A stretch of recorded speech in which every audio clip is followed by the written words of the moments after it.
નમસ્કાર, સ્વાગત છે તમારું અમારી કિસાન માહિતી યુટ્યુબ ચેનલમાં। આજે તારીખ 23 જાન્યુઆરી અને વાર શુક્રવારના રોજ ઊંઝા માર્કેટ યાર્ડના આજના બજાર ભાવ વિશેની માહિતી મેળવશું।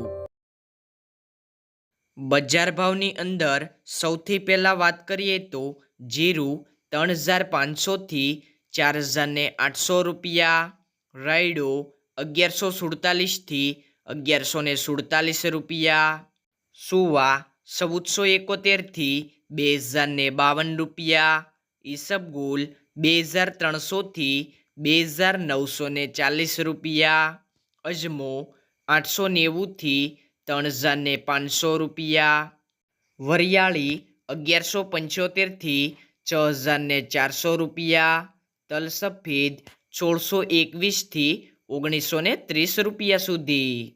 આ મુજબ રહ્યા હતા ઊંઝા માર્કેટ યાર્ડના આજના બજાર ભાવ।